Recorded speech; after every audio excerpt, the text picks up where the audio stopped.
नमस्कार. आज आपल्याबरोबर आहेत परमपूज्य संजीवनी शक्तिपाताचार्य श्री श्री भावनाथ महाराज. आणि खरं सांगायचं तर भावनाथ महाराज म्हणजे अध्यात्माचा अखंड स्रोत आणि म्हणूनच हिम सह्याद्री टूर्स अँड ट्रॅव्हल्स यांनी यात्रेचं आयोजन केलेलं आहे. ती यात्रा कोणती आहे, ती कशी साधकांना लाभणार आहे, या सगळ्याचा आज आपण इथे महाराजजींशी बोलून लेखाजोगा घेणार आहोत. तेव्हा महाराजजी तुमचं खूप खूप स्वागत. खरं तर भारतीय संस्कृतीमध्ये तीर्थयात्रांना अनन्य असं साधारण महत्त्व आहे. आणि आता हिम सह्याद्री टूर्स अँड ट्रॅव्हल्स यांनी जी गया, प्रयाग, काशी आणि अयोध्या यात्रेचं जे आयोजन केलेलं आहे, तर याच्याबद्दल तुम्ही काय सांगाल? आणि सगळ्यात महत्त्वाचं, त्या प्रश्नाचं तर उत्तर द्याच तुम्ही, पण तीर्थयात्रा आणि मनुष्य यांचा संबंध कसा महत्त्वाचा? कसं आहे की स्थान महात्म्य जे ते सगळ्या ग्रंथांमध्ये वर्णन केलेले आहे. आता श्रावण मास चालू आहे, त्यामुळे बऱ्याच ठिकाणी विविध ग्रंथांचं पारायण सुरू आहे. आणि याच्यामध्ये तीर्थ महिमा आणि स्थान महिमा, अगदी तुम्ही गजानन विजय घ्या, गुरुचरित्र घ्या, की याच्यामध्ये सगळ्याकडे तो स्थान महिमा सांगितलेला आहे. ती ऊर्जा जी आहे त्या ठिकाणी ती अखंड तिचा स्रोत आहे. आणि आपण त्या ठिकाणी जाणं आणि ती ऊर्जा आपण ग्रहण करणं आणि ती ऊर्जा ग्रहण करून आपण त्या माध्यमातून प्रपंच आणि परमार्थ या दोन्ही गोष्टी साधणं, यासाठी तीर्थयात्रेचं महत्त्व आहे. किंबहुना आपण ज्या परिघात असतो, वर्षानुवर्ष आपण त्या प्रपंचात असतो, आपण व्यवसायात असतो, ती जी वलय आपल्या अवतीभोवती आलेली असतात, ज्याच्याने आपली एनर्जी जी आहे, ऊर्जा जी आहे, ती वेगवेगळ्या पुटं चढून ती डिस्टर्ब झालेली असते. तीर्थयात्रेच्या माध्यमातून एक शरीर मनाला हलकेपणा येणं, नवीन ऊर्जेचा स्रोत घेऊन येणं, नवीन प्रेरणा घेऊन येणं, पुण्याची वृद्धी आहे आणि पापाचा क्षय होणं, या गोष्टी याच्यातनं साध्य होतात. म्हणून अगदी संत सत्पुरुषांनी, साधू संन्यासी या सगळ्यांनी तीर्थयात्रेचा महिमा सांगितलेला आहे. मनुष्याशी संबंध काय, तर आपल्या सगळी जी हिंदू धर्माची, वैदिक धर्माची, सनातन धर्माची जी काही तीर्थक्षेत्र आहे, त्याचं नावच तीर्थक्षेत्र आहे. तीर्थ म्हटलं की पाणी येतं आणि आपल्या शरीरामध्ये पाण्याचं प्रमाण हे 73% जास्त आहे. म्हणून सर्व वैदिक आणि सनातन संस्कृतीची, धर्माची ही तीर्थक्षेत्र ही पाण्याच्याच ठिकाणी आहेत. आणि आपण ज्यावेळेस तिथे जातो आणि त्या सानिध्यात आपण यात्रा करतो, त्यावेळेस आपल्या शरीराच्या 73% भागावर तो सकारात्मक परिणाम होतो आणि एक उत्साहीपण, एक प्रभावीपण, एक प्रवाहीपण आपल्या आयुष्यात यायला सुरुवात होते. म्हणून तीर्थयात्रांचं प्रयोजन हे अत्यंत महत्त्वाचं सांगितलेलं आहे. खरं आहे. खरं तर बघायला गेलं तर अनेक जण हे यात्रा करत असतात, पण त्यातल्या काही तीर्थयात्रा, जसं आत्ताच तुम्ही उल्लेख केला की त्याच्या तीर्थयात्रा हे नाव त्याला दिलेलं गेलं आहे, कारण की त्याच्याने अनेक शुद्धी आपल्यामध्ये तिथे गेल्याने येत असतात. पण मला सांगा की अनेक यात्रा आहेत, त्याच्यापैकी ह्या सगळ्या श्रद्धेशी जोडलेल्या असतात, तर याच्यापैकी महापुण्यदायी अशा यात्रा कोणत्या कोणत्या आहे की ज्या मनुष्याने खऱ्या अर्थाने केल्याच पाहिजेत? असं आहे की श्रद्धा ही कुठे जन्म घेते? आपल्या अंतःकरणातले आरोह आणि अवरोह जिथे विनम्र होतात, तिथे श्रद्धा जन्म घेते. आणि यात्रा ही विशिष्ट उद्दिष्टानुसार केली जाते. आता गयेची यात्रा तुम्ही म्हणाल तर ती पितरमुक्तीची एक यात्रा आहे. काशीची यात्रा ही मोक्षप्राप्तीची यात्रा आहे. गंगा जी आहे ती मोक्षदायिनी म्हटली जाते त्या ठिकाणी. परंतु नर्मदा परिक्रमा हिचं एक वेगळं महत्त्व आहे. स्त्रियांनी श्राद्ध करून असं सगळीकडे ऐकलं जातं, पण मातृगया जी आहे तिथे स्त्रिया श्राद्ध करू शकतात. असं प्रत्येक स्थानाचं वेगवेगळं महत्त्व आहे. आणि त्या दृष्टिकोनातून आपल्या शास्त्रकारांनी या यात्रा ज्या आहेत त्या ठरवलेल्या आहेत. महत्त्वाचं काय, तुमचा उद्देश काय आहे? सर्वसाधारणपणे माझ्या गेल्या अनेक वर्षातला अध्यात्माच्या ह्या प्रवासातला अनुभव लक्षात येतात. लोकांची यात्रा होत नाही, ती जत्रा होते. खरंच आहे. म्हणजे त्या ठिकाणी जाऊन आपण फक्त फिरून येतो, एक आत्ताच्या भाषेत सांगायचं झालं तर फक्त एक एन्जॉयमेंट करून येतो. पण तिथली ऊर्जा आपण ग्रहण करतो का? त्या स्थानाचं नेमकं काय महत्त्व आहे, त्याचं प्रपंचाशी काय संबंध आहे, आपल्या व्यक्तिगत साधनेशी काय संबंध आहे, त्याचं महत्त्व काय, या गोष्टी जाणून घेतल्या तर खऱ्या अर्थाने ती यात्रा होऊ शकते. यात्रेचं महत्त्व हे प्रत्येक स्थानानुसार वेगवेगळं आहे. आता खरं तर तुम्ही उल्लेख करत आहात आणि अनेक जणांच्या तीर्थयात्रा ही फक्त यात्रा किंवा जत्रा होऊन जाते असं तुम्ही म्हणतात. पण मग मला एक सांगा की आता गया, काशी असं तुम्ही सांगितलं की याला अनन्यसाधारण महत्त्व आहे. तर गयाचा जर विचार केला आपण तर तिथे साक्षात गौतम बुद्धांना सुद्धा ज्ञानप्राप्ती झाली होती, म्हणून त्याला बोधगया असं सुद्धा म्हटलं गेलं. तर याचा आणि मनुष्याचा कसा जवळचा संबंध आहे? असं आहे की मनुष्य प्राणी हा मूळतः आसक्त म्हटला जातो. म्हणजे प्राणी, मनुष्य प्राणी, देव, ऋषी, देवगण या सगळ्या गोष्टींचा उल्लेख केल्यानंतर देवतागण जे आहे यांना ज्ञानाचा अधिकार आहे आणि पशुपक्षादी योनी आहेत यांना कर्माचा अधिकार आहे. फक्त मनुष्य मात्र ही एकच योनी अशी आहे की जिला ज्ञान आणि कर्म दोघांचा अधिकार आहे. म्हणून असं म्हटलं जातं की स्वर्गीचे अमर इच्छिता ती देव मृत्यूलोकी व्हावा जन्म आम्हा, धन्य आम्ही जन्म आलो दास विठोबाचे झालो. या पद्धतीने विचार करता मनुष्य योनी ही अत्यंत महत्त्वाची मानली गेली. आणि याचा शोध घेत घेत गौतम बुद्ध ज्यावेळेस रानावनात फिरले, सर्व ठिकाणी फिरले आणि ज्यावेळेस अगदी शरीराचं सगळं मांस गळून गेलं आणि ज्यावेळेस त्या बोधिवृक्षाखाली बसले त्यावेळेस ते अंतःकरणातले आरोहावरोह जसा मी उल्लेख केला, ज्यावेळेस येणारा श्वास जाणारा श्वास बघू लागले तर त्याच्यामध्ये एक स्पंदन होतं, एक गॅप होती, एक स्पेस होती. त्याच्यामध्ये त्यांना केवळ ज्ञान जे हे प्राप्त झालं की हे खरं जीवनाचं सारे अनित्यबोध ज्याला म्हणतो तो तिथे झाला. अनित्यबोध म्हणजे सब कुछ अनित्य आहे, नित्य केवळ एकी अजर अविनाशी आत्मा आहे, हा बोध तिथे झाला. म्हणून त्याला बोधगया म्हटलं जातं. दुसरं की या ठिकाणी विष्णूचा 9वा अवतार आपल्या हिंदू संस्कृतीमध्ये भगवान गौतम बुद्धांना मानलं जातं आणि त्यांना केवळ ज्ञान तिथे प्राप्त झालंच झालं, परंतु त्यांनी विश्वाला, आज जागतिक पातळीवर बौद्ध धर्माची संख्या खूप मोठी आहे, बरोबर, त्या सारनाथ ह्या काशीपासून जवळ असलेल्या ठिकाणी त्यांनी जगाला पहिला उपदेश केला आणि तिथून ते फैल जावं असा संदेश त्यांनी दिला आणि जगभर बौद्ध धर्म पसरलेला आहे विपश्यना सूत्राच्या माध्यमातून.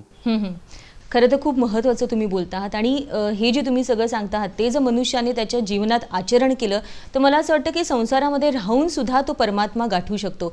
आता जसं तुम्ही सांगितलं गयेचं महत्त्व तुम्ही सांगितलं, खरं तर ही तीर्थस्थानं अशी आहेत की ज्याच्यामध्ये केवळ मनुष्य नाही तर मनुष्य हा इतर प्राणी मात्रांचा सुद्धा उद्धार करू शकतो, त्यानंतर तो त्याच्या पितरांचा पूर्वजांचा सुद्धा उद्धार करू शकतो. आणि तुमची ही जी यात्रा आहे त्याच्यामध्ये सुद्धा हे सगळं तुम्ही आयोजन केलेलं आहे, तेव्हा आपल्याच बरोबर इतर प्राणी मात्र आपले पूर्वज यांचा सुद्धा उद्धार होणार आहे, तेव्हा त्याच्याबद्दल सुद्धा या अशा पवित्र स्थानांबद्दल तुम्ही काय सांगाल? असं आहे की यात्रेचं नियोजन करतानाच आपण खूप विचारपूर्वक केलेले आहे. याच्यामध्ये महिनाभर जवळजवळ ह्या यात्रेचा अभ्यास चालू होता की याचं सूत्र कसं असेल, याचा क्रम कसा असेल, याचे दिवस किती असतील आणि कुठे आपण किती दिवस देणार आहोत. या पद्धतीने काशी क्षेत्र आपण निवडलेले कारण समस्त हिंदू धर्माचं हे काशी क्षेत्र हे श्रद्धास्थान आहे किंवा ते मुख्य स्थान आहे सनातन धर्माचं. आणि काशीला अविनाशी म्हटलंय कारण प्रलय काळात सुद्धा काशी या क्षेत्राचा नाश होत नाही. काशीचं दुसरं नाव वाराणसी, वरुणा आणि आसी या 2 नद्यांच्या मध्यभागात जो भूभाग वसलेला आहे त्याला वाराणसी म्हणतात.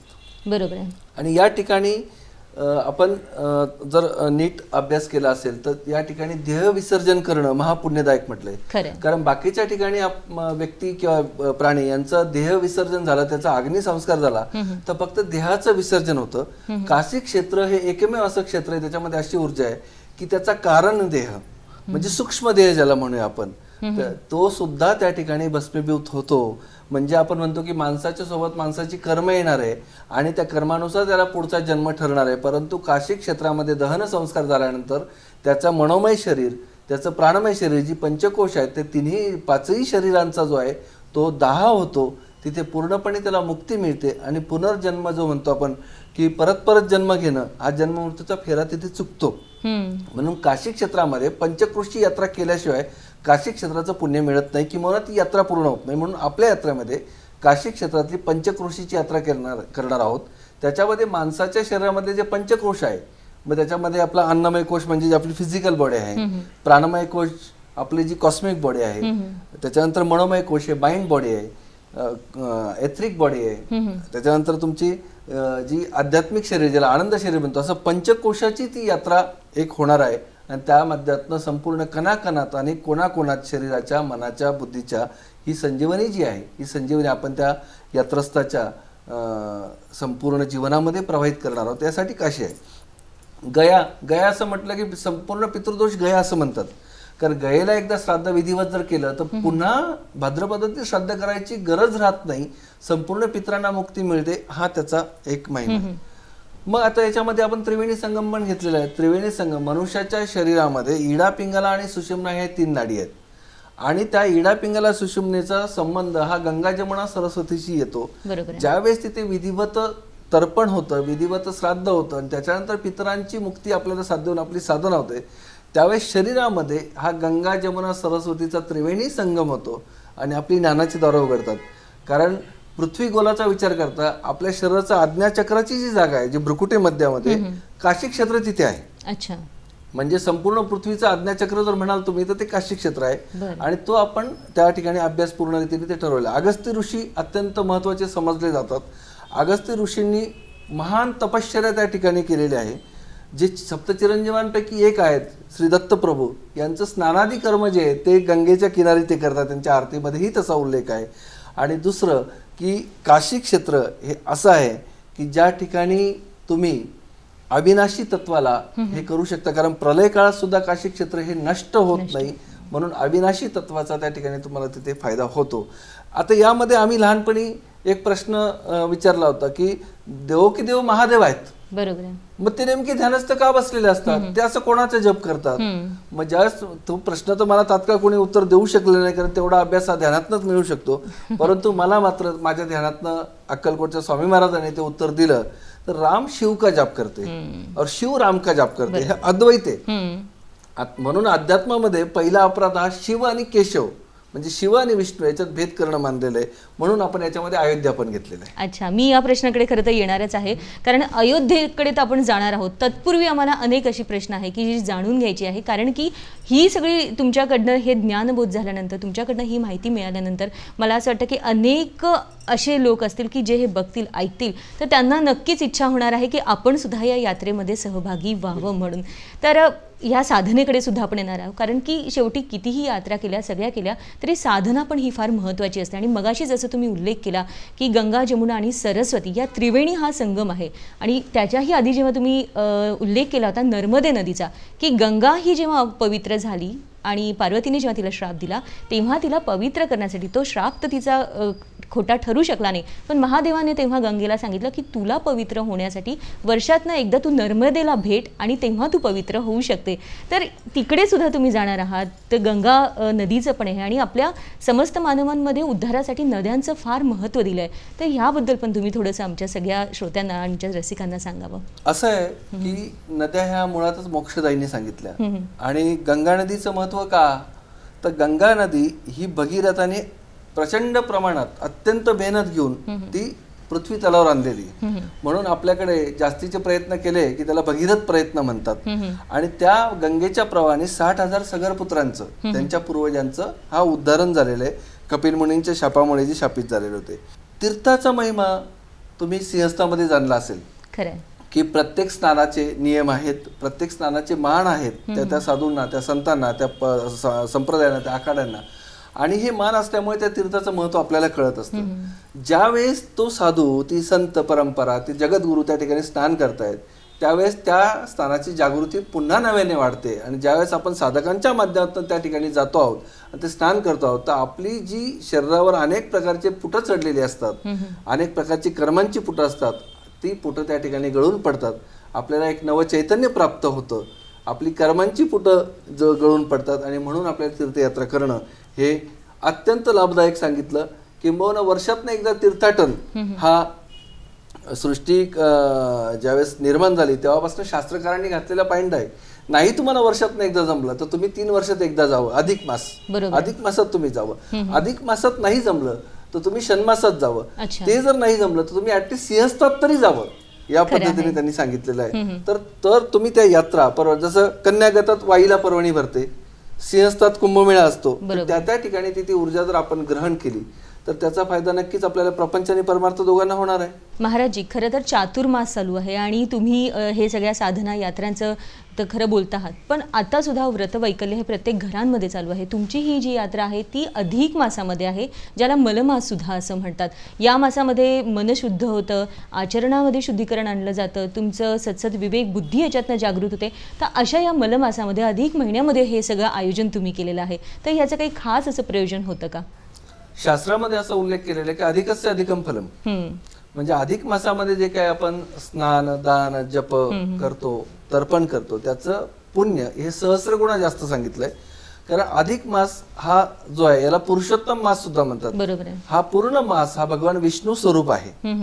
आणि तो विष्णू स्वरूप असल्यामुळे जसं शिव राम का जाप करते, त्या हेतूने आपण अधिक मासामध्ये शिव तत्व आणि राम तत्व म्हणजेच विष्णू तत्व याची ही यात्रा ठरवलेली आहे. आणि अधिक मासामध्ये अधिकाधिक फळ मिळावं त्या दृष्टीने त्या ठिकाणी जप, तप, दान, धर्म आणि साधनाही व्हावी, या दृष्टीने आपण अधिक मासामध्ये ही यात्रा आयोजित केलेली आहे. आणि याच्यामध्ये हा 13वा महिना आपण म्हणतो. म्हणताना तुम्ही मस्करीत दुष्काळात 13वा महिना म्हणतात, परंतु तसं नसतं. खरं तर ह्या 13व्या महिन्यामध्ये अधिक मासामध्ये मनाची, शरीराची, चित्ताची आणि बुद्धीची सुद्धा शुद्धी होत असते. खरं आहे, खरं आहे. आता या सगळ्या यात्रांचं आणि ह्या तीर्थांचं, या स्थानाचं तर आपण महत्त्व तुमच्याकडनं जाणून घेतो आहोत, पण साधना पण फार महत्त्वाची आहे आणि तुम्हाला अनेक साधना अवगत आहेत आणि तुमच्यामुळे अनेकांनी जे आत्तापर्यंत तुमच्या संपर्कात आले आहे, ज्यांनी साधना केलेल्या आहे, त्यांनी त्याचा अनुभवसुद्धा घेतलेला आहे. आणि या सगळ्या यात्रेमध्ये तर संजीवनी साधना याचासुद्धा या यात्रेमध्ये सहभागी होणाऱ्यांना लाभ होणार आहे. नाथ साधना असेल त्याचासुद्धा अनेकांनी आजपर्यंत तुमच्याकडनं त्याची अनुभूती घेतलेली आहे. तर या साधनांविषयीसुद्धा आणि या मनुष्याच्या जीवनामध्ये कशा महत्त्वाचे आहे याबद्दल सुद्धा थोडं सांगाल. कसं आहे की मोक्षदायिनी योनी किंवा मनुष्यातलं देवत्व प्राप्त करण्याची जी एक शक्ती आहे ती फक्त ह्या मनुष्य प्राण्यालाच मिळालेली आहे. म्हणूनच दुर्लभो मानव देह असं म्हटलं जातं. आणि त्यासाठी साधना, म्हणून आम्ही नेहमी म्हणतो की बंद आंखों से जो दिखेगा वो खुली आंखों से दिखेगा नाही. खरं आहे. आणि ज्यावेळेस तुम्ही ध्यान मार्गात जातात, आता हे सायंटिफिकली प्रूव्ह झालं की आपल्या शरीरामध्ये आईकडच्या 3 आणि वडिलांकडच्या 7 पिढ्यांची जीन्स हे ऍक्टिव्ह आहेत. तसा विचार केला तर 42 पिढ्यांची जीन्स आहेत. म्हणून पिंड दान करताना 10 पिंड मांडली जातात, दशपिंडी श्राद्ध ज्याला म्हणतात. त्याला कारण ते. आणि ज्यावेळेस तुम्ही साधना उपासनेला म्हणतात त्यावेळेस जसं देहत्याग झालेला आहे, परंतु त्याची सूक्ष्म बंधनं तशीच जी आहे ती वातावरणात विखुरलेली असतात. ज्याला पितर लोकांपर्यंत पोहोचणं जे म्हणतो तो विश्व आहे. ज्यावेळेस आपण साधनेला बसतो त्यावेळेस अनाहूतपणे ज्यावेळेस साधनेला बसतो त्यावेळेस ज्या आई वडिलांकडच्या ज्या पेशी शरीरात आहेत त्यांच्यामुळे जे अनरिझॉल्व्ड इश्यू शरीरामध्ये मनामध्ये तयार झालेले आहेत, ज्या काही कर्मांच्या गाठी तयार झालेल्या आहेत, त्या गाठी सुटायला सुरुवात होते आणि शरीर, मन, बुद्धी एक वेगळ्या पद्धतीने त्या ज्याला काय म्हणा मुक्तीच्या मार्गाला चालू लागतात. पण त्याचबरोबर संजीवनी साधना ही प्रपंचारी परमार्थाची साधना आहे. ही साधू बनण्याची साधना नाही. बरोबर आहे. ही भगव वस्त्र नेसण्याची साधना नाही. ही आतून भगव होण्याची साधना आहे. या साधनेमध्ये भागवमत भाग्य नहीं बदलेगा किंवा समय से पहले और भाग्य से अधिक किसी को कुछ नहीं मिलता हे आपण मानत नाही. आपण लोकांना सांगतो you are the creator of your own destiny. तुम्ही तुमच्या भवितव्याचे स्वतः सूत्रधार आहात, शिल्पकार आहात. त्या पद्धतीने ही साधना आपली केली जाते. 500 पेक्षा अधिक ध्यान पद्धती आपल्याकडे आहेत. त्या माध्यमातून अनेक लोकांनी याच्यामध्ये प्रचंड विलक्षण अशा रोमांचकारी या साधनांचा अनुभव घेतलेला आहे. दुसरं आपण त्या ठिकाणी जाणार आहोत. आपण काय करतो की त्या ठिकाणी जातो, दर्शन घेतो. जसं स्मशान वैराग्य असतं त्या पद्धतीने त्या मंदिरात खूप छान वाटलं, त्या तीर्थक्षेत्रात स्नान करताना खूप सुंदर वाटलं. तो आनंद आपल्याला खूप मिळतो, कृतकृत्य झाल्यासारखं वाटतं. पण प्रवासात बसतो आपण तो त्या ठिकाणी ते सगळं संपलेलं असतं. संजीवनी साधनेच्या माध्यमातून ज्यावेळेस ही तीर्थयात्रा होणार आहे त्या ठिकाणची ती ऊर्जा आहे ह्या येणाऱ्या सगळ्या यात्रस्थांमध्ये, येणाऱ्या सगळ्या साधकांमध्ये, त्यांच्या कणाकणात कोणाकोणात ती सगळी जी स्थान ऊर्जा जी आहे, मग ती गयेची असेल, ती अयोध्येची असेल, ती काशीची असेल, ती अगस्तेश्वर महादेवाची असेल, अन्नपूर्णेला आपण जाणार आहोत, ही सगळ्या ज्या जागृत मंदिरातली स्थानातली जी ऊर्जा आहे ती आपण अशा पद्धतीने साधनेच्या माध्यमातून स्टोअर करणार आहोत त्या व्यक्तीच्या शरीरामध्ये, मनामध्ये, बुद्धीमध्ये, की ती वर्षानुवर्षे त्याला खडी साखरेचा खडा जसा आपण तोंडामध्ये ठेवतो ते हळूहळू विरघळत जातो, त्या पद्धतीने त्याला त्याच्या परिवाराला ती मिळत राहणार आहे. किंबहुना आपण एक साधना अशी घेणार आहोत त्या ठिकाणी, प्रत्येक ठिकाणी, की तो तिथे बसलेला आहे परंतु साधनेच्या माध्यमातून मनाच्या शरीराने तो घरी चक्कर मारून येणार आहे. आपल्या ऑफिस व्यवसायाच्या जागी सुद्धा तो मनाने फिरून येणार आहे. ती ऊर्जा त्याला तिथपर्यंत आपल्याला पोहोचवायची आहे. संजीवनी साधनेचं हे सूत्र आहे की इथे डिस्टन्स हा मॅटर नाहीये. तुम्ही कुठेही पोहोचू शकतात. ज्या पद्धतीने मोबाईल फोन आहे, कुठेही वायर नाही पण तुम्ही कुठेही संपर्क करू शकतात, त्या पद्धतीने संजीवनी साधनेच्या माध्यमातून तुम्ही त्या ऊर्जा कुठेही लिंक होऊ शकतात. हे एक सूत्र आपण याच्यामध्ये येणार आहोत. तुम्ही जाऊ शकत नाही कालांतराने, समजा गंगेकडे तुम्ही जाऊ शकत नाही, त्रिवेणी संगमाला तुम्ही जाऊ शकत नाही, परंतु अशा पद्धतीने आपण सूत्र जोडून देणार आहोत की घरी बसल्यानंतर त्या एनर्जीशी, त्या स्थानाशी लिंक होऊन ती ऊर्जा त्यांच्यापर्यंत मिळायला सुरुवात होणार आहे. वाक्याबाद आहे. खरं तर शास्त्रांमध्ये, वेदामध्ये मानसपूजा जी काही सांगितली आहे, मला असं वाटतं की या संजीवनी साधना आणि मानसपूजा एका ठिकाणी बसायचं आणि बाहेर न बघता स्वतः आतमध्ये बघायचं आणि परमात्मा जो आपल्यामध्येच आहे त्याचं चिंतन करायचं आणि त्याच्यातनंच आपला स्वतःचा उद्धारसुद्धा करू शकतो. ही सगळी संजीवनी साधना तुमच्या या यात्रेतनं मिळणार आहे. मला तर वाटतं ही यात्रा केवळ काही 9 दिवसांची नाही आहे. ही यात्रा खरं तर सुरू होणार आहे ती प्रत्येक मनुष्यासाठी त्याच्या शेवटच्या श्वासापर्यंत ही यात्रा सुरूच राहणार आहे, कारण की याच्यातनं संजीवनी साधना त्यांना शिकायला मिळणार आहे. आणि यामध्ये जसं तुम्ही म्हणाला की ह्या सगळ्या यात्रा करत असताना, सगळ्या तीर्थक्षेत्री जाताना ती जी ऊर्जा आहे, सकारात्मक ऊर्जा आहे, तर ती सुद्धा मिळणार आहे याच्यातनं. आणि हे करत असताना ज्या पद्धतीने महादेव शंकर हे विष्णूंचं ध्यान करतात आणि विष्णूसुद्धा महादेवांचं ध्यान करतात आणि पुढे म्हणून ही यात्रा तुम्ही अयोध्येला सुद्धा नेणार आहात. तर खरं तर मला ह्या प्रश्नाकडे यायचंच आहे की अयोध्यासुद्धा तुम्ही घेतलं आहे आणि नुकतंच अयोध्या मंदिर, खरं तर आध्यात्मिक जगतात हा राम पर्व पुन्हा एकदा सुरू होतो आहे. पायाभरणी झालेली आहे, राम जन्मभूमीचं पूजनसुद्धा झालेलं आहे आणि आता काम मात्र जोरात आहे. तर तिथे सुद्धा तुम्ही सगळ्या तुमच्या साधकांना किंवा ह्याच्यात जे इच्छित आहे येण्यासाठी त्यांना घेऊन जाणार. तर याचं प्रयोजन कसं आहे? असं आहे की राम तत्व आहे आणि हे बऱ्याच जणांना माहित नाही की रामतत्वाची जागृती काशीमध्ये आहे. अच्छा, बरं. शिवराम का जाप करते आणि राम हे प्रभू दशरथ नंदन श्रीरामचंद्र वेगळे आणि ते तत्व घेऊन जन्मलेले रामचंद्र वेगळे. तर रामतत्वाचा अभ्यास करण्यासाठी आपण तिथे जात आहोत. तिथे प्रचंड अनुभूती जी आहे ती अनुभूती आपण लोकांना देणार आहोत. त्या शास्त्रानुसारच आपल्या सगळ्या यात्रा आहेत. जसं मी पंचक्रोशीचं बोललो, काशीचं किंवा या त्रिवेणी संगमाचं बोललो, त्याच पद्धतीने हनुमान गडीला जाऊन तो रक्षक आहे. हनुमान गडीवर श्री रामचंद्रांनी हनुमंताला चिरंजीव होण्याचं वरदान दिलं आणि अयोध्येचं रक्षणाचं काम सोपवलं. ते चिरंजीव हनुमंताचं जागृत स्थान म्हणजे हनुमान गडी. तिथे दर्शन घेऊन त्यांचा आदेश घेऊन आपण रामलला मंदिरात जाणार आहोत, त्या जन्मभूमी जाणार आहोत.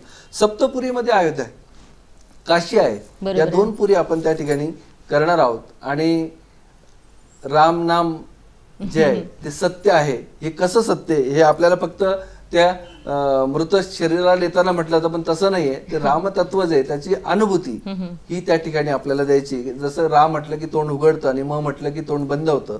तर राम म्हटल्यानंतर कर्म जाणार आहेत, म म्हटल्यानंतर आपली कर्म जी काय आहे देहातली ऊर्जा ती सुरक्षित राहणार आहे. अशा पद्धतीने आपण अयोध्येला येत आहोत. शरयू तीरी अत्यंत त्यागाच्या गोष्टी घडलेल्या आहेत. राम हे जे आहे भर दुपारी टळटळीत उन्हामध्ये जन्म घेतलेला आहे. रामाचं शरीर हे 14वा कला पूर्ण होतं, तर हनुमंताचं 16 कलांनी परिपूर्ण होतं. एवढं ते अद्वैत जे आहे आणि हनुमंत स्वतः महारुद्र अवतार होते.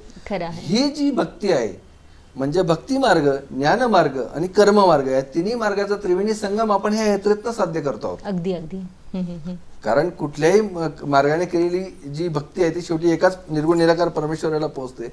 म्हणून ज्ञान कर्म भक्ती या तिन्ही मार्गाच्या माध्यमातून आपण ही यात्रा आयोजित केलेली आहे. 9 दिवसाचं का आपण याच्यामध्ये घेतलेलं आहे? 9 ही संख्या ब्रह्मसूचक आहे, ती बदलत नाही. 9चा जर तुम्ही पाढा घेतला तर 9 दुने 18 पासून ते 9 दहे 90 पर्यंत संख्या बदलत नाही. म्हणून आपण 9 दिवसाची ती यात्रा घेतली. दुसरं, 9 द्वार शरीराला आहेत आणि या 9 द्वाराच्या माध्यमातून आत्मा जो आहे हा बाहेर जात असतो किंवा मातेच्या गर्भात प्रवेश करत असतो. ते 9 द्वारांचा संदर्भ घेऊन त्या पद्धतीने आपण ती ऊर्जा या ठिकाणी लोकांमध्ये, साधकांमध्ये ती जागृत करणार आहोत, निर्माण करणार आहोत. असं नाही, कारण या पिंडी पिंडी ते ब्रह्मांडी प्रत्येकाच्या शरीरात ऑलरेडी ते आहे, फक्त ते जागा करायचं आहे. आणि प्रत्येक साधकाचे रिसेप्टर्स जे आहेत ते त्या ठिकाणी जागृत करून साधनेच्या माध्यमातून आपण ते त्यांना त्या ऊर्जेचा लाभ तह्यात देण्याचा प्रयत्न करत आहोत. अर्थात जयामणी जैसा भाव तैसा अनुभव. जो साधक बसणार आहे, जो भक्त बसणार आहे, त्याचा समर्पण भाव किती आहे यानुसार प्रत्येकाला तो प्रसाद मिळणार आहे. शेवटी सूर्य उगवल्यानंतर तो प्रकाश सर्वांना सारखाच देतो, पण माझी दारं जर बंद असतील तो प्रकाश माझ्यापर्यंत येणार नाहीये. खरं आहे. पण मला असं वाटतं की माणसाचा संघ जसा असेल तसा रंग चढतो आणि तुम्ही या यात्रेमध्ये अनेकांना घेऊन चालले.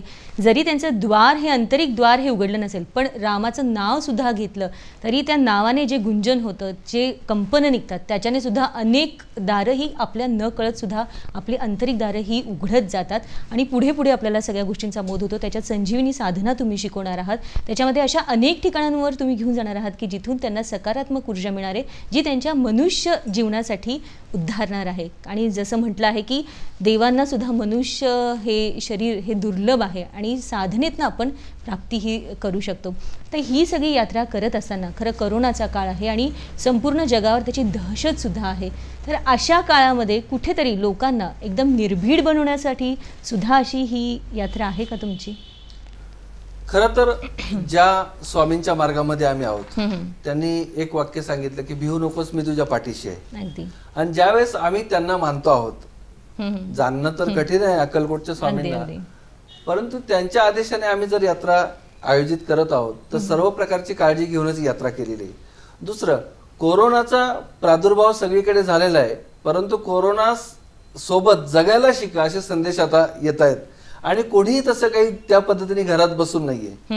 किंबहुना उत्तर प्रदेशमध्ये ज्या पद्धतीने व्यवस्था केली गेलेली आहे, ज्या पद्धतीने जागतिक पातळीवर उत्तर प्रदेशात संख्या सगळ्यात कमी आहे, तिथे मंदिरे उघडी आहेत, काळजी घेतलेली आहेत, हा सगळा विचार करता आपण सगळी काळजी घेऊन गव्हर्नमेंटच्या सगळ्या परमिशन घेऊनच यात्रा काढलेली. आणि दुसरं महत्वाचं याच्यामध्ये असं आहे की गंगा नदी शुद्धीकरण आपण अगदी लहानपणापासून ऐकत आलेलो, वेगवेगळ्या चॅनल्सवर वेगवेगळ्या संतांनी मागणी केली, त्याच्यासाठी करोडो रुपयाचा निधी सरकारने तयार केला होता. परंतु निसर्गाचं काम करत असतो. या लॉकडाऊनच्या कालावधीमध्ये गंगा नदी इतकी शुद्ध आणि निर्मळ झालेली आहे की जिचा तळ दिसू लागलेला आहे या पद्धतीने. तसाच त्रिवेणी संगमाच्या तिन्ही ज्या वेणी जी आहे ती स्पष्टपणे दिसायला लागलेली आहे. आणि अशा परिस्थितीमध्ये जो मूळ गंगेचा गंगोत्रीपासून निघलेला स्रोत आहे तो आपल्या साधकांच्या मस्तकावर पडावा, त्यांच्या शरीरावर पडावा, त्या पाण्यामध्ये तर्पण व्हावं, श्राद्धकर्म व्हावं, या सगळ्या ज्या गोष्टी आहेत या सगळ्या गोष्टी लोकांना अनुभवायला मिळावा, त्याचा लाभ मिळावा म्हणून ही यात्रा हा एक भाग आहेच. दुसरं, आता तिथे गर्दी काहीच नाहीये. अगदी अगदी. नाही तर नेहमी आपण जातो की आपण म्हणतो खूप गर्दी होते, आम्हाला ते अनुभवायला मिळालं नाही, धक्काबुक्की झाली, तिथल्या पंड्यांनी त्रास दिला. या सगळ्या ज्या गोष्टी आहेत या सगळ्या गोष्टी इथे होणार नाहीयेत, कारण खास परमिशन घेऊन आपण निघालो आहोत. त्या ठिकाणी तशी व्यवस्था आहे आणि त्या ठिकाणचे जे पुरोहित आहेत ते पुरोहित सुद्धा आपण त्या पद्धतीनेच त्यांची व्यवस्था केलेली आहे की यथाशास्त्र यथाविधी ते सगळं करतील. कारण इथे मी स्वतः उपस्थित असल्यामुळे दुसरा त्या ठिकाणी, कारण अध्यात्मामध्ये सुद्धा शॉर्टकट हा विषय असतो तो आपण होऊ देणार नाही आहोत. सगळ्या ठिकाणी यथासांग पूजन आपण करणार आहोत. आणखीन महत्वाची गोष्ट की सोशल डिस्टन्सिंग हा जो विषय आहे हा आपण यथायोग्य पाळणारच आहोत. आपण सोबत आयुर्वेदिक आणि ॲलोपॅथिक दोन्ही डॉक्टर सोबत ठेवणार आहोत. जे काही आपली यात्रस्थ आहेत त्यांना आपण सुरक्षिततेचं वैद्यकीय किट देणार आहोत, ज्याच्यामध्ये मास्क असणार आहे, सॅनिटायझर असणार आहे. आपण राहण्याची व्यवस्था अशी केलेली की जे हॉटेल्स किंवा ज्या रूम्स आपण घेतलेल्या आहेत त्या पूर्णपणे सॅनिटाईज करून घेतलेल्या आहेत. हिमसह्याद्री ट्रॅव्हल्सने ती व्यवस्था केलेली आहे. जे हॉटेल आपण बुक केले त्यामध्ये दुसरा कुठलाही यात्रस्थ येणार नाहीये, बरोबर आहे, ही आपण काळजी घेतलेली आहे. विमान प्रवासात सुद्धा आपण विमानाच्या व्यवस्थापनापासून तसं केलेलं आहे. आणि आणखी सगळ्यात महत्वाचं की आपलं भोजन बनवणारी व्यक्ती, ती टीम जी आहे ती आपल्या सोबत असणार आहे. अच्छा, त्यामुळे वेळच्या वेळी गरम जेवण, नाश्ता, चहा, काढा, औषधं ही सगळी दिली जाणार आहे. कारण काही लोकांना पथ्य असणार आहे, तर आपला जो भोजन व्यवस्था करणारी व्यक्ती किंवा ती टीम आपल्या सोबत असेल तर आपल्याला ते पथ्याचं देणं सोबत असणं अधिक महत्वाचं ठरतं. ती व्यवस्था आपण या ठिकाणी केलेली आहे. दुसरं की मुळातच मी म्हटलं की सायन्स बियॉन्ड सायन्स आहे. बरोबर आहे. जोपर्यंत व्यक्ती त्या आजाराला स्वीकार करत नाही तोपर्यंत आजार त्याच्याजवळ येणारच नाही. आणि कुठलंच औषध आजार बरा करत नाही. आजार बरा करते तुमची प्राणशक्ती. आणि संजीवनी साधनेच्या माध्यमातून आपण दररोजच्या साधनेच्या माध्यमातून ते करणार आहोत, करून घेणार आहोत. त्यामुळे आंतरिक शक्ती, जे विल पॉवर आहे, जे इम्युनिटी पॉवर आहे, ते आपोआपच वाढणार आहे. आणि अन्नाचे मेनूच आपण असे ठरवलेले की या वातावरणामध्ये, त्या वातावरणामध्ये सगळ्या वयोगटाला सूट होईल अशा पद्धतीने आपण अत्यंत सुग्रास, सात्विक आणि पौष्टिक आहार आपण देणार आहोत. त्यामुळे ती सर्वतोपरी आपण काळजी घेतलेली आहे. आणि अधिक मास यासाठी निवडलेला आहे की अधिक मासात तसं बाकी कर्म कुठलीच होत नाही. बरोबर आहे. जप, तप, दान, धर्म हे सगळं होणार आहे, ती कुठलीच बाकी कर्म होत नाही. याच्यामध्ये हे आपण निवडलेले आहे की जेणेकरून काही पुरोहित वर्गाला यायचं असेल तर ते सुद्धा येऊ शकत आहे. याच्यामध्ये तो एक भाग याच्यामध्ये आहे. आणि कलियुगात प्रथमच गंगा एवढी निर्मळ झालेली आहे, त्याचा लाभ आपल्याला घ्यायचा की म्हणून त्याचं साक्षीदार बनायचं आहे. आणि राम मंदिराचं कोनशिलेचा समारंभ झालेला आहे, त्या समारंभामध्ये आता दुसऱ्या वेळेसला आपणच जाणार आहोत. त्या एका चांगल्या घटनेचे आपण साक्षीदार होणार आहोत. खरं तर ही यात्रा म्हणजे खरं सुवर्ण योग असं म्हणायला हरकत नाही. आणि जसं तुम्ही म्हणालात की आतमधून घाबरण्यापेक्षा तुम्ही सक्षम व्हा, तुमची इम्युनिटी वाढवा, अर्थात रोगप्रतिकारक शक्तीसुद्धा ह्याच्यातनं वाढणार आहे. तर ह्याच्यासाठी सुद्धा ही महत्त्वाची. आणि खरं तर पूर्वीच्या म्हणजे आधी जे आपण बघायचो तेव्हा राक्षस असायचे आणि ते लोकांना त्रास द्यायचे. पण आता असं समजूया की राक्षस नाही आहे, पण करोनारूपी हे राक्षस आहे म्हणा. किंवा मग ह्याच्यासाठी जर आपण ह्याच्याशी 2 हात केले तर आपण निश्चितच याच्यातनं बाहेर पडू शकतो. आणि अशासाठी पण ही तुमची आत्ता ही यात्रा आहे. पण या सगळ्या यात्रेचं जे आयोजन आहे त्याच्यामध्ये उत्तर प्रदेश सरकारकडनं सुद्धा तुम्हाला खूप मोठी मदत होते आहे. त्यांनी सुद्धा खूप चांगलं आयोजन केलेलं आहे. तर त्याबद्दल काय सांगा? असं आहे की योगी आदित्यनाथांची काम करण्याची पद्धत, ते स्वतः गोरक्षपीठाचे अधिकारी आहेत आणि आमच्या संघाचं नाव आहे शिवगोरक्ष सेवा संघ आहे. अच्छा. ट्रॅव्हल कंपनीचं नाव हिमसह्याद्री, सह्याद्री हिमालयाला भेटायला जातो अशा पद्धतीचा त्यांचाही अर्थ आहे. आणि गोरक्षपीठाचे ते अधिकारी असल्यामुळे आणि आमच्याकडे नातं होत असल्यामुळे त्यांनी ज्या पद्धतीने तिथे व्यवस्था ठेवलेली आहे, उलट त्यांनी कौतुक केलेलं आहे की या सगळ्याच्या तुम्ही येता येता आम्ही तुमचं स्वागत करत आहोत. त्यामुळे सगळ्या परमिशन्स त्यांनी अतिशय यथायोग्य पद्धतीने दिलेल्या आहेत. किंबहुना आम्ही जिथे जिथे जाणार आहोत तिथे त्यांचं नित्य नियमाने सॅनिटायझेशन वगैरे सगळं चालूच आहे. परंतु आम्ही जाणार आहोत म्हणून त्यासाठी खास त्यांनी तशी त्यांच्या आरोग्य यंत्रणेला पण आदेश ते देणार आहेत आणि त्या पद्धतीची आपली यात्रा होणार आहे. खरं तर आपण इतक्या वेळेपासून बोलतो आहोत या सगळ्या यात्रेबद्दल, याच्या महत्त्वाबद्दल की आणि साधनांबद्दल सुद्धा बोलतोय. हे सगळं ऐकल्यानंतर मला असं वाटतं की अनेक जण उत्सुक असतील की ह्या यात्रेमध्ये आपण सुद्धा जावं आणि एक आपलं स्वतःचं कल्याण ह्याच्यातनं करून घ्यावं. पण मग ह्याच्यामध्ये असा कोणता वयोगट आहे की ते येऊ शकतात? आणि दुसरी गोष्ट की जर अनेकांना यायचं असेल तर ते कसं तुमच्याशी संपर्क करू शकतात? असं आहे की आपण ज्या पद्धतीने हिमसह्याद्रीने याची जाहिरात केलेली आहे की यामध्ये कोणीही येऊ शकणार आहे, मनुष्य मात्र कोणी येऊ शकणार आहे. अगदी ज्याला चालवत नाही तो व्हीलचेअरवर सुद्धा येऊ शकणार आहे, त्यांच्यासाठी सुद्धा तशी व्यवस्था केलेली आहे. त्यामुळे इथे येण्याचं वयोगटाचं असं काही बंधन नाहीये. कोणाचे पथ्य असतील त्यांनी अगोदर सांगितलं त्यांना त्या पद्धतीचा आहार, त्या पद्धतीच्या औषधी प्रोव्हाइड केल्या जाणार आहे. तो कुठल्याही प्रकारचा आपण त्याला रिस्ट्रिक्शन्स हे ठेवलेले नाहीयेत. आणि दुसरं असं आहे की तुम्ही घाबरत किती दिवस राहणार आहात? बरोबर आहे. जर अशा ज्वलंत ऊर्जेच्या ठिकाणी तुम्ही ज्यावेळेस जाऊन येणार आहात, तुम्ही केवळ जात नाही आहात. जसं एका व्यक्तीच्या शरीरामध्ये त्याच्या आईच्या वडिलांच्या पेशी आहेत, त्याच ती व्यक्ती ज्या जाणार त्या आई वडिलांना त्याचा लाभ होणार आहे. आई वडील जाणार आहे, त्यांच्यापासून त्यांची मुलं जन्माला आलेली त्यांनाही तो लाभ होणार आहे. त्यामुळे ह्या यात्रेचा आनंद घ्यावा. एक नवीन शक्ती, नवीन ऊर्जा, नवीन सकारात्मकता घेऊन आपला प्रपंच आणि परमार्थ साध्य करावा हा आमचा उद्देश आहे याच्यामध्ये. बरोबर आहे. आणि हिमसह्याद्री मी ज्यावेळेस मला सांगितलं की महाराज तुम्ही सोबत चालला तर लोकांना खूप फायदा होईल, मी या सगळ्या गोष्टी ज्यावेळेस त्यांच्याकडनं जाणून घेतलं की व्यवस्था कशा आहेत, कारण आहार आणि विहार म्हणजे फिरण्याच्या व्यवस्था काय आहेत, आहाराची व्यवस्था काय, निवासाची व्यवस्था काय, हे सगळं जाणून सगळं निश्चिती निर्धारित झाल्यानंतरच आपण याचं जे आहे घोषणा केलेली आहे. आणि त्याला खूप उत्तम प्रतिसाद मिळतो आहे. आणि नक्कीच जो येईल मानव जन्म धन्य झाला असं त्याला तिथून यात्रेकडून येताना फिलिंग येईल याची आम्ही नक्कीच खात्री देतो. खरं आहे. ही यात्रा तुम्ही घेऊन चाललात. खरं तर राम जन्मभूमी जिथे रामाचं मंदिर बनतं त्याचे सुद्धा तुम्ही एक साक्षीदार बनणार आहात. कारण तिथून आल्यानंतर डोळ्यांनी जे काही बघितलं आहे किंवा जे आत्मसात केलेलं आहे त्याचं मला असं वाटतं चिंतन मनन हे मनुष्याचं आयुष्यभर चालू असतं. आणि अनेक जे दुःखाचे क्षण असतात किंवा नकारात्मकता जेव्हा आयुष्यात येते तेव्हा हेच क्षण असतात जे माणसाला पुढे नेतात आणि सकारात्मक सुद्धा बनवतात. पण या यात्रेमध्ये आता जर कोणाला यायचं असेल तर कालावधी असा कोणी तुम्ही निश्चित केलेला आहे का की या कालावधीपर्यंत तुम्ही आमच्याकडे नाव नोंदणी करू शकतात? असं आहे की हे सगळं ही खास यात्रा असल्यामुळे आपल्याला सरकारकडे, विमान कंपनीकडे, लोकल आस्थापनांकडे हे सगळे नावं द्यायची आहेत. त्यामुळे आपण गणपतीपर्यंत जे आहे याचं लिमिट ठेवलेलं आहे की गणपतीपर्यंत तुम्ही नाव नोंदणी करावी, कारण तशी व्यवस्था करणं सोपं जाणार आहे. त्यासाठी आपण ती व्यवस्था ठेवलेली आहे. आणि याच्यामध्ये असं आहे की आपण यावं, आपण अनेकांना सांगावं, कारण एकल्याची भक्ती दत्ताशी नावडे, पुण्याचे कोडे कोण सोडे असं म्हटलं जातं की ज्यावेळेस आपण एकाला चांगल्या मार्गाला घेऊन जातो त्यावेळेस ते पण पुण्य एक अधिक असतं. आणि त्या पद्धतीची सुरुवात झालेली आहे. कसं आहे की मी एक मिरची घेतली आणि ती मिरची खाल्ली तर त्याचा स्वाद मला मिळणार आहे, पण ज्यावेळेस एका विस्तावर मी ती मिरची टाकतो त्या सगळ्या समूहाला त्याचा ठसका लागणार आहे. त्या पद्धतीने जे आहे किंवा एक सुगंध आहे मी फक्त माझ्या हाताला लावला तो घेतला तर तो फक्त मलाच मिळणार आहे, पण तो ज्यावेळेस मी स्प्रिंकलिंग करतोय तेव्हा सगळ्यांना त्याचा लाभ होणार आहे. तर या माध्यमातून ज्यावेळेस भावनाथ महाराजांना त्यांनी विनंती केलेली की तुम्ही या, तर त्या साधनेचा लाभ सगळ्यांनाच होणार आहे. बरोबर आहे. त्या ऊर्जेचा लाभ सगळ्यांनाच होणार आहे. त्यामुळे आणि तिथे नामस्मरण होणार आहे, त्या ठिकाणी तिथे सत्संग होणार आहे, ध्यानसाधना होणार आहे, पूजन होणार आहे आणि अतिशय विधिवत शास्त्रशुद्ध पद्धतीने होणार आहे.